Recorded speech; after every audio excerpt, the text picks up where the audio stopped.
जो धर्म किसी का कत्ल करे वो धर्म नहीं हो सकता है। गुरु नानक जी के बेटों का ये कर्म नहीं हो सकता है। सिख भी भारत के बेटे हैं, सबके सब तो चौहान नहीं। केवल मुट्ठी भर हत्यारे सरदारों की पहचान नहीं। इसलिए क्रोध के कारण जब बदले की खूनी हवा चली, संयम भटका बुद्धि सोई, जलने वाले थे गांव गली। जब कुछ लोगों की आंखों में बदले की हवा सवार हुई, तो हिंदू जाति आगे बढ़ सिखों की पहरेदार हुई। इंदिरा गांधी की जान गई, हम एक रहे पर पार्टी पर। उनके लोहू का कर्जा है पूरे भारत की माटी पर। और जो बात कहना चाहता हूँ वो एक पंक्ति है। नीमच की जनता के बीच ये बात कह के जाने की हिम्मत कर रहा हूँ कि एक बार, केवल एक बार राजीव गांधी अमृतसर के मंदिर में जाएं और वहां जाकर ये बात कहने की हिम्मत कर लें जो कहने की हिम्मत मैं कर रहा हूं, तो कल से शायद पंजाब में एक भी हादसा नहीं घटेगा, पिस्तौलें नहीं चलेंगी, गोलियां नहीं चलेंगी। मैं ये जानता हूं जो मैं कह रहा हूं वो कहना। इस देश में आतंकवादियों की पिस्तौल की गोली के लिए अपने सीने को निमंत्रण देना है, लेकिन धरती के किसी बेटे को ये कहने की हिम्मत करनी चाहिए। कहने की हिम्मत मैं कर रहा हूं, समर्थन करने की हिम्मत आप करना। उनके लोहू का कर्जा है पूरे भारत की माट। और एक पंक्ति जिसके लिए कविता पढ़ते घूम रहा हूं सारे देश सुनिएगा। इंदिरा गांधी की जान गई, हम एक रहे पर पार्टी पर। उनके लोहू का कर्जा है पूरे भारत की माटी पर। इंदिरा जी नहीं रही है तो ये देश नहीं मर जाएगा। इंदिरा जी नहीं रही है तो ये देश नहीं मर जाएगा। कोई ना समझे कोई भारत के टुकड़े कर जाएगा।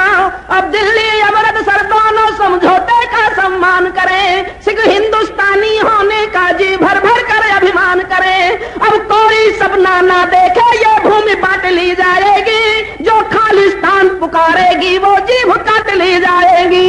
अब जो भारत को घर समझेंगे उनसे कुछ कहन नहीं होगा, लेकिन पल भर भी कोई भिंडर वाला सहन नहीं होगा। हम सीमा पार उतर आए हैं सटे सटे सहने की, इसलिए जरूरत लगती है चिल्ला चिल्ला कर कहने की। जिनको भी मेरे भारत की धरती से प्यार नहीं होगा, उनको भारत में रहने का कोई अधिकार नहीं होगा। उनको भारत में रहने का कोई अधिकार नहीं होगा। धरती से अंबर से कहना, धरती से अंबर से कहना, हरताल समंदर से कहना, कहना करगिल की घाटी से, गुवाहाटी से, चौपाटी से, खूनी तरपाटी से कहना, दुश्मन की माटी से कहना, कहना लोभी नक्कालों से, जासूसी करने वालों से। जो मेरा आंगन तोड़ेंगी वो बाहें तोड़ दी जाएंगी। जो आंख उठाएंगी भारत पर वो आंख फोड़ दी जाएंगी। 47 का बंटवारा भी कोई अंधा रोष रहा होगा। जिन्ना की भूख रही होगी नेहरू का दोष रहा होगा। जो भूल हुई हमसे पहले वो भूल नहीं होने देंगे। हम 1 इंच भूमि भारत से अलग नहीं होने देंगे। अंतिम 6 पंक्ति सुनिए और कुछ लोग समझ सकें तो एक बात कहना चाहता हूं। अभी आए थे जियाउल हक साहब, क्रिकेट का मैच देखने गए जयपुर। मुझे बड़ा आश्चर्य हुआ कि ये आदमी जयपुर क्यों जा रहा है। इसके ट्रेंड खिलाड़ी तो पंजाब में खेलते हैं, समझे। अंतिम 6 पंक्ति पढ़ रहा हूं जिनमें 2 पंक्ति में पाकिस्तान का 38 साल का चरित्र बोलता है और 4 पंक्ति में धरती की चेतावनी। हम 1 इंच भूमि भारत से अलग नहीं होने देंगे। जो सीमा पार पड़ोसी है, जो सीमा पार पड़ोसी है, उसको तो क्या समझाना है। वो बंटवारे का रोगी है, उसका ये रोग पुराना है। लेकिन रावलपिंडी पहले अपने दामन में तो झांके, अपने घर का धुआं देखे मेरे आंगन में ना ताके। भारत में दखलंदाजी की तो पछताना पड़ जाएगा। रावलपिंडी लाहौर कराची तक भारत कहलाएगा। रावलपिंडी अच्छा 4 पंक्ति सुनिए। मैं भी कहां जाना चाह रहा हूं, लेकिन मैं देख रहा हूं कि आप नहीं चाहते हो तो मैं ऐसे सुनाई जाऊं तो फिर मेरी स्थिति खराब हो जाए। 4 पंक्ति सुनिए। कुछ दिन पहले हमारे यूपी की सरकार ने एक घोषणा की कि जो लोग अब एमएलए नहीं रहे और मंत्री नहीं रहे वो सरकारी बंगले खाली कर दें। लोगों ने कर दिए, एक बंगला खाली नहीं हुआ। मुझे बड़ा आश्चर्य हुआ, मैं वहां देखने गया तो मैंने देख के बड़ा आश्चर्य हुआ कि उस बंगले के बाहर एक नेम प्लेट लगी थी जिस पर लिखा था भोलानाथ पांडे एमएलए, भूतपूर्व विमान अपहरणकर्ता।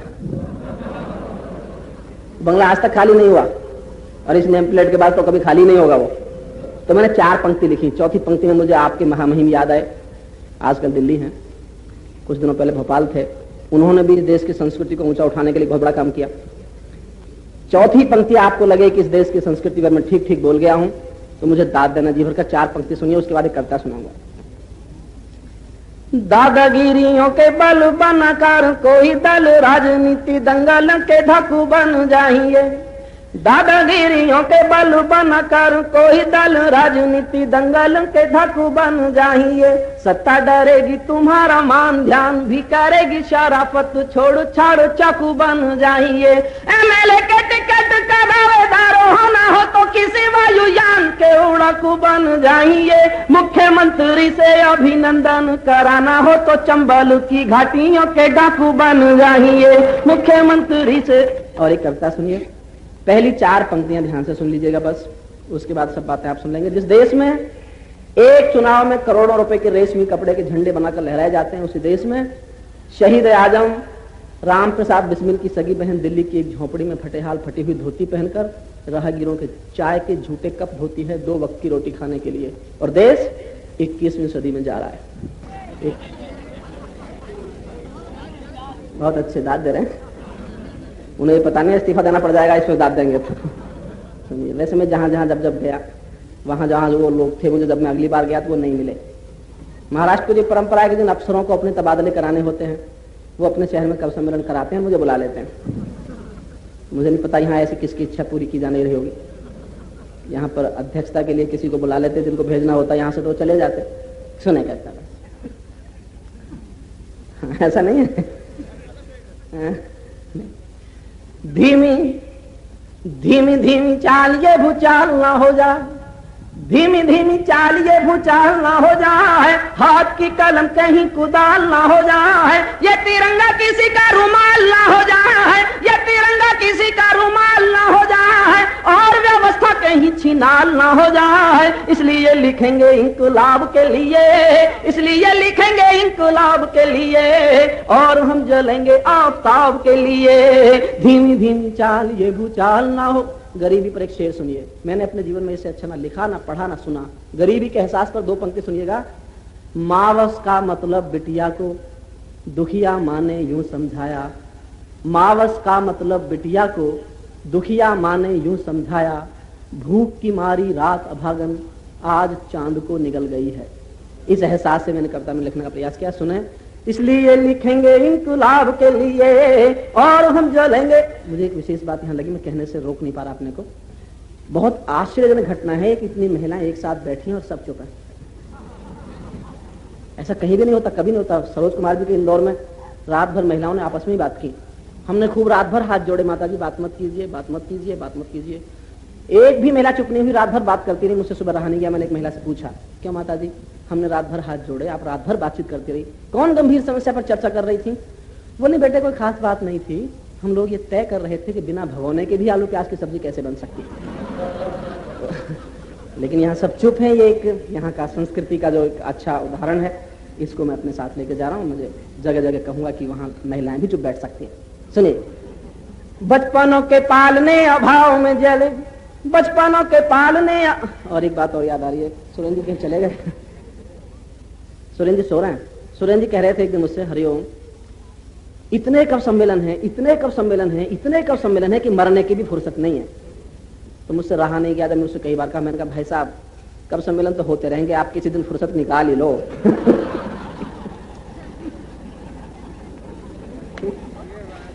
इसलिए लिखेंगे इंकलाब के लिए और हम जलेंगे आफताब के लिए। बचपनों के पालने अभाव में जले, बचपनों के पालने अभाव में जले, भूखी माँ की आंसुओं की गोद में पले, लाचारी की गोद में पले हुए हैं जो, दर्दों गम की आग में जले हुए हैं जो, वे कहाँ जाएं कहो सुकून के लिए, काम नहीं है जवान खून के लिए। भूखे पेट भूख में चिल्लाने लगे तो, खाली हाथ पत्थर उठाने लगे तो, अरमानों का कुचलना जो नहीं रुका तो, पत्थरों का उछलना जो नहीं रुका तो, दिल्ली के विचारों को बदलना पड़ेगा, नौजवान खून को मचलना पड़ेगा, नौजवान खून को मचलना पड़ेगा।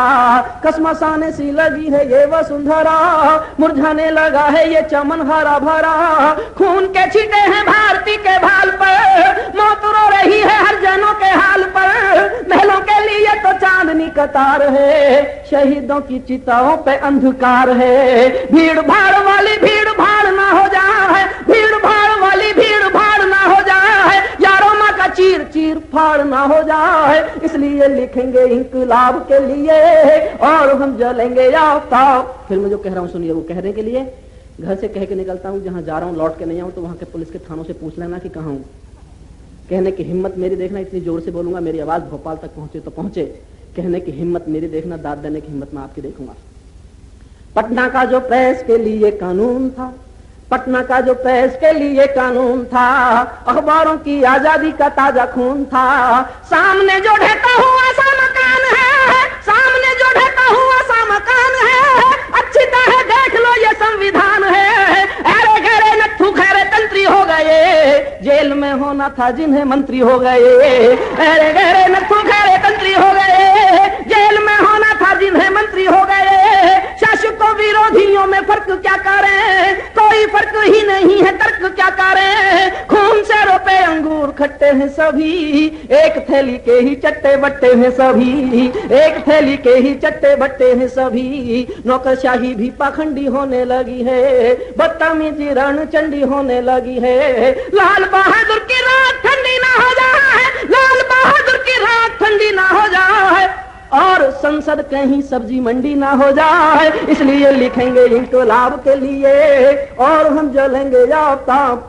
और फिर एक बात कहता हूं, जिनका झोंपड़ी के दर्द के लिए, झोंपड़ी के आंसू के लिए हमदर्दी वालों के नाम पर और गांव के देहात के किसान के बेटे के नाम पर एक छंद पढ़ रहा हूं। जिंदा कौम झूठ की जयकार क्यों करे, जिंदा कौम झूठ की जयकार क्यों करें, भीगी आंख सिंहासन को प्यार क्यों करें। पीड़ा पहरेदार है हमारे गांव में, भूख की जंजीर है हमारे पांव में। रोटी नहीं है हजार पेटों के लिए, क्या हुआ है गरीबों के बेटों के लिए। भूखे प्यासे रो रहे हैं पप्पू देश में, करोड़ों में खेलता है अप्पू देश में, करोड़ों में खेलता है अप्पू देश में। महलों के लिए सभी गुनाह कीजिए, झोंपड़ी की ओर भी निगाह कीजिए। होश और जोश में जता रहा हूँ मैं और मेरी दिल्ली को बता रहा हूँ मैं, झोंपड़ी का खून कोई पानी नहीं है, झोंपड़ी का खून कोई पानी नहीं है। राजधानी कोई महारानी नहीं है, लोकतंत्र की खत्म कहानी ना हो जाए और जवानी का खून पानी ना हो जाए। इसलिए लिखेंगे इंकलाब के लिए और हम जलेंगे। और अंतिम छंद की पहली दो पंक्ति सुना। देश का ईमान बेईमान हो गया, देश का ईमान बेईमान हो गया, आदमी मकान से दुकान हो गया। गर्म हवा गांव गांव डोल रही है, कोयल भी काऊ काऊ बोल रही है। बाढ़ की नदी में हम बहने लगे हैं, सांझ के तारे को भोर कहने लगे हैं। न्याय की सुरक्षा की ये कैसी घड़ी है, इंदिरा गांधी को गोली खानी पड़ी है। बेड़ियों से गुंडागर्दी छूट रही है, पारा पारा होके धारा टूट रही है। सत्ता में जनता यकीन खोने लगी है, डाकुओं की ताजपोशी होने लगी है। राजनीति डाकुओं की संभल ना हो जाए, राजनीति डाकुओं की संभल ना हो जाए और मेरा पूरा देश चंबल ना हो जाए। इसलिए लिखेंगे।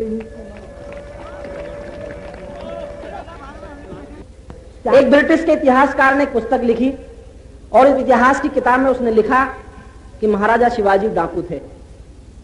हमें बहुत बुरा लगा, लेकिन सारे संसार में यह चर्चा हो गई कि कैसा महान मुल्क होगा हिंदुस्तान जिसके डाकू का चरित्र भी महाराजा शिवाजी जैसा महान पाया जाता है। लेकिन कुछ दिन पहले दुनिया हमसे यह पूछने लगी, जिस देश में डाकू का चरित्र भी महाराजा शिवाजी जितना महान पाया जाता है, उस देश में साधु संतों का चरित्र कितना महान होता होगा। ये चर्चा हुई। लेकिन पंजाब के संदर्भों के बाद दुनिया हमसे ये पूछने लगी कि जिस देश में साधु संत ऐसे पाए जाते हैं, उस देश में डाकू कैसे पाए जाते होंगे। थोड़ी गंभीर सी कविता है, कैसा हो गया पंजाब, पृष्ठभूमि क्या है, समझ जाएं तो भी आपकी, नहीं समझें तो भी आपकी। मुझे हुक्म हाथ में पढ़ देता हूं, सुनिएगा। जो अच्छी कविता सुनने के लिए बैठे हैं, पंजाब पर एक में कविता पढ़। मंदिर मंदिर गुरुद्वारों की हलचल, मंदिर गुरुद्वारों की हलचल, पूजा के घर में दावा नल सहमी सहमी रुंझुन पायल, भीगा भीगा मौका चल। मंदिर गुरुद्वारों की हलचल, पूजा के घर में दावा नल सहमी सहमी रुंझुन पायल, भीगा भीगा मौका चल। ये सतलज का घायल पानी, झेलम के तट की वीरानी, सिसकियां भाखड़ा नंगल की, परपाटी जलते जंगल की, ये रोती राझा हीर कथा, ये भंगड़े की बीमार व्यथा, ये तुष्टीकरण की परपाटी, ये मंदिर में चंबल घाटी, आंधी आतंकवादियों की करतूतें उग्रवादियों की, ये मनमानी मदहोशों की, ये हत्याएं निर्दोषों की, इन रोज रोज की हत्याओं का निपटारा मजबूरी था, इसलिए वहां सेना का भेजा जाना बहुत जरूरी था। ये हिंसा मन के अंदर की ये घटनाएं जालंधर की, ये हाथ उठाते हथगोले पंजाब की धरती के शोले, ये आलम सीना जोरी का, ये मौसम आदमखोरी का, ये फिजा बढ़े ना खूनों की, जलती होली कानूनों की, बहनों के माथे की रोली, दरा के सीने की गोली, हिंदू के हाथों की लाठी, सिख के कृपाण की परिपाटी, होता अपहरण विमानों का, गुमनाम पंथ बलिदानों का, ये रोज रोज खूनी धमकी, रोती कुर्बानी ऊधम की, ये विज्ञापन गद्दारों का, ये संत नाम हत्यारों का, ये भारत के बंटवारे का कोई दौर दिखाई देता है। इन घटनाओं के पीछे लाहौर दिखाई देता है, इन घटनाओं के पीछे। और उस कौम से बात कर रहा हूं जिस कौम से बातचीत के रास्ते खत्म हो गए, जो कौम गुस्से में मुट्ठी कसके खड़ी हो गई, उस कौम से मैंने एक बातचीत का सलीका ढूंढा है। आपको लगे कि ये सलीके की बात है, तमीज से उस कौम से बातचीत करने का प्रयास किया गया है। मैंने इसलिए कविता नहीं लिखी किसी सिख दोस्त को गुस्सा है, मैंने केवल इसलिए कविता लिखी कि एक भी सिख दोस्त की गुस्से की मुट्ठी खुल जाए और उसकी पलकों में भावना का एक भी आंसू तैर जाए तो मेरी कविता की सार्थकता सिद्ध होगी। तरीका बता रहा हूं उस कौम से बात करने का, सुनिए कैसे बातचीत करें। जिस धर्म के तुम अनुयायी हो उस धर्म के हम भी कायल हैं, जिस धर्म के तुम अनुयायी हो उस धर्म के हम भी कायल हैं, उस धर्म की तो आभारी गंगा की यमुना की कलकल हैं। हम शीश झुका कर कहते हैं हम पर वह एहसान तुम्हारा है, हम शीश झुका कर कहते हैं हम पर वह एहसान तुम्हारा है, अमृतसर का गुरुद्वारा हमको भी प्राणों से प्यारा है। हम कैसे कभी भुला देंगे वो रक्षा वाली फरियादें, इस मिट्टी के कण कण में हैं गुरु तेग बहादुर की यादें। हम गुरु नानक का संदेश घर घर में गाने वाले हैं, हम ऊधम की कुर्बानी पर फूल चढ़ाने वाले हैं। हमें याद है भगत सिंह के रंगे बसंती चोले की, भरी जवानी फांसी खाते उन मस्तों के टोले की। हम कर्जा खाए बैठे हैं गुरु गोविंद की कुर्बानी का, हम क्या एहसान चुकाएंगे उनकी आंखों के पानी का। हम उनकी पूजा करते हैं आजादी के आधारों में, जिनके आगे जिनके दो दो बेटे चिन गए दीवारों में। हम उनकी यादें भी करने मन हो जाता है पारायण, हमको गुरु ग्रंथ साहब वैसे जैसे हैं गीता रामायण।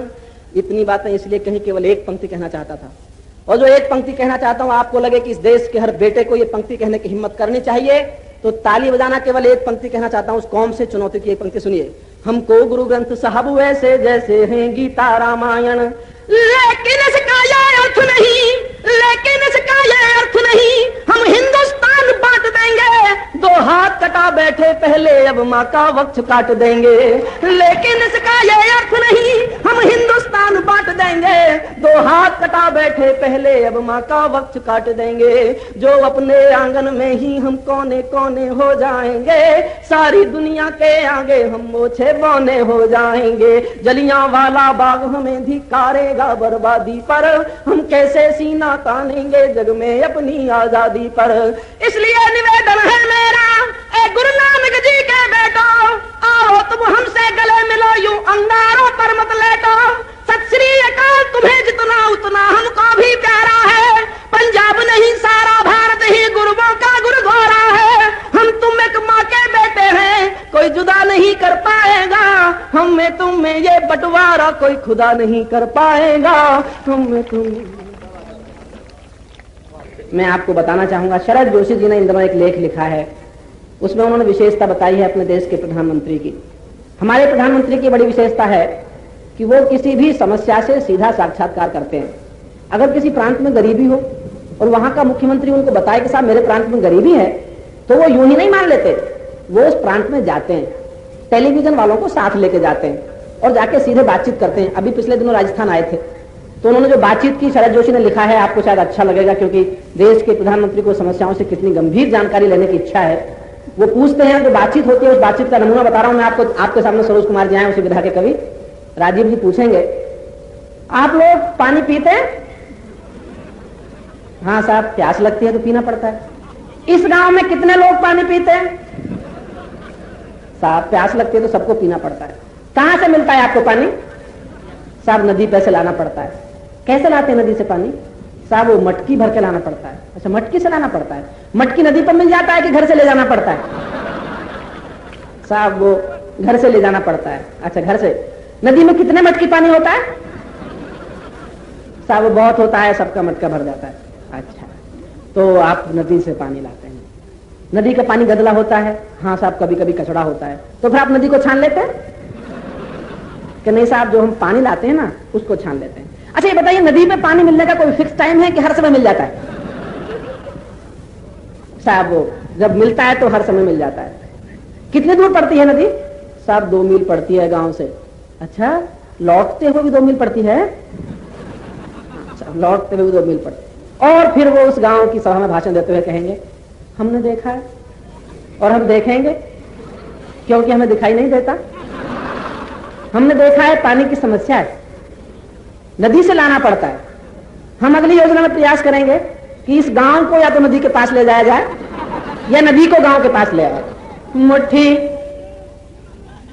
मुट्ठी भींच भींच के खड़े हैं नौजवान, मुट्ठी भींच भींच के खड़े हैं नौजवान, दिल्ली घेरने को चले जा रहे किसान, भूखे पेट फाड़ने लगे हैं संविधान, हो सके तो हो जा मेरे मुल्क सावधान। आस्था का पांव लड़खड़ाने लगा है, आस्था का पांव लड़खड़ाने लगा है, कश्मीर फिर से बड़बड़ाने लगा है, शर्मदार बाजू कसमसाने लगे हैं, खालिस्तान के सपन डराने लगे हैं। हम युगों से भोगते रहे हैं सदी, खून से नहा रही है 20वीं सदी, सामने सुलझते सवाल खड़े हैं, गांधी और गौतम हलाल पड़े हैं। शेख चिल्लियों का उपहास क्या करें, शेख चिल्लियों का उपहास क्या करें, देश के विकास का प्रयास क्या करें, आरक्षण का देश है तक्षक विधान है, गधे और घोड़े में गधा महान है, गधे और घोड़े में गधा महान है,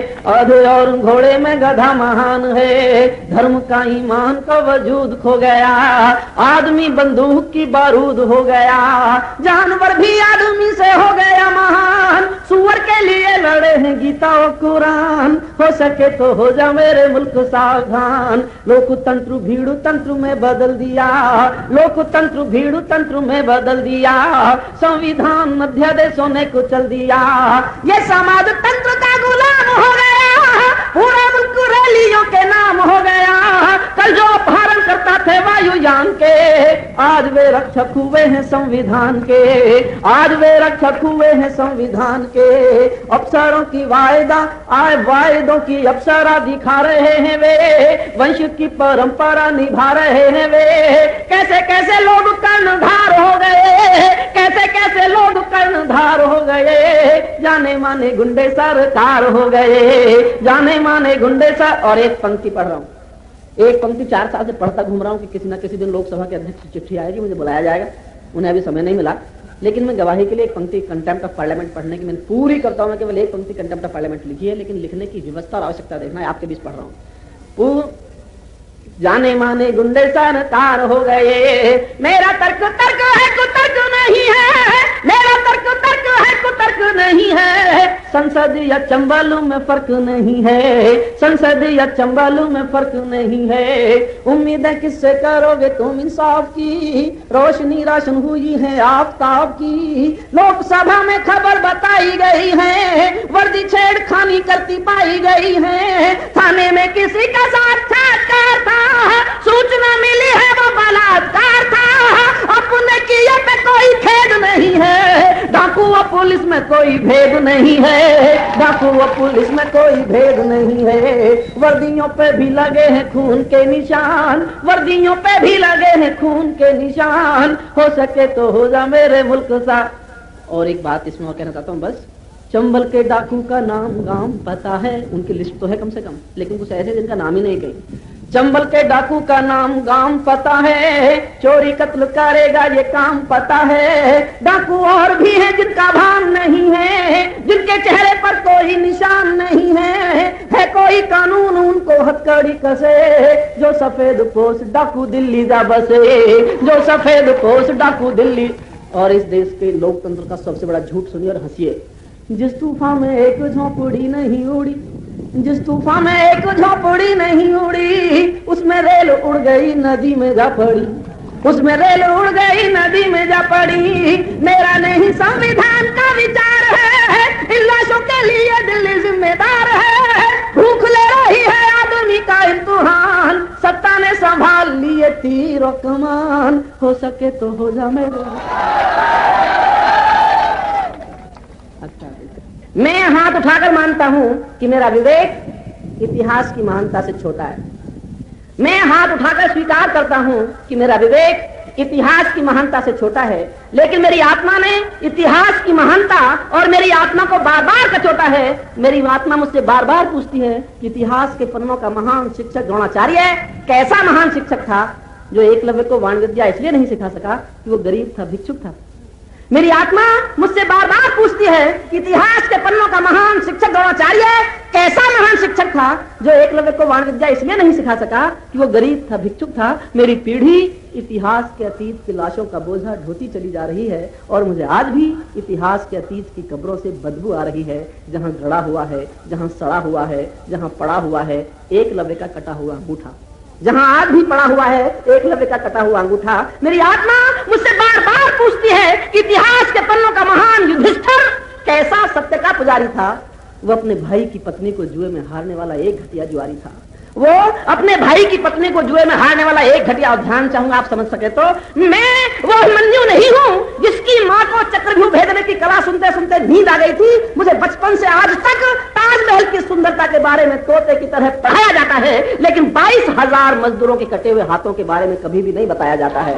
मैं वो अभिमन्यु नहीं हूं जिसकी मां को चक्रव्यूह भेदने की कला सुनते सुनते नींद आ गई थी। मुझे ताज की सुंदरता का पाठ सदैव तोते की तरह पढ़ाया गया, लेकिन 22,000 मजदूरों के कटे हुए हाथों के बारे में कभी नहीं बताया गया। मैं ये कभी नहीं कहता कि इस देश के इतिहास के पास महानता की दक्षता नहीं है, लेकिन ये कहने का साहस कर रहा हूं कि इस देश के इतिहास के पास झूठ को झूठ और सत्य को सत्य कहने की निष्पक्षता नहीं है। अगर हुई होती तो एक कुंवारी कुंती की कोख से पैदा हुआ करण पाप नहीं कहलाता, और एक द्रौपदी का 5-5 पतियों में बढ़ करके जीना पुण्य नहीं हो जाता। एक कुंवारी कुंती की कोख से पैदा हुआ करण पाप नहीं कहलाता, और एक द्रौपदी का 5-5 पतियों में बढ़ करके जीना पुण्य नहीं हो जाता। राजा इंद्र का पाप और एक महिला को पत्थर हो जाने का शाप। दुनिया के लोकतंत्र के इतिहास में विभीषण पहला दलबदलू था। उसका घर घर में सम्मान होना नहीं चाहिए। उसका सम्मान हो सकता है तो भजनलाल जैसों पर रोना नहीं चाहिए। और केवल एक पंक्ति पढ़ने के लिए कविता सुनाइए। मैंने अंतिम एक पंक्ति समर्पित कर रहा हूं आप सबको। मेरे नाम के साथ याद रखना, केवल ये बात कहने वाला शायद मेरी पीढ़ी को कभी मिल सकता है। आपको अंतिम एक पंक्ति कहने के लिए मैंने सब कुछ कहा है। मैं स्वीकारता नहीं हूं ऐसी कोई शिक्षा, मैंने ली नहीं है ऐसी कोई दीक्षा। मैं इस देश की महिलाओं के लिए, मैं इस देश के जन जन से कण कण से चीख चीख कर कहने का साहस करूंगा कि सीता को इस देश की महिलाओं के लिए एक नई परंपरा बोनी चाहिए थी। और जब सीता के चरित्र की अग्नि परीक्षा हुई थी तो राम के चरित्र की भी अग्नि परीक्षा होनी चाहिए थी। राम के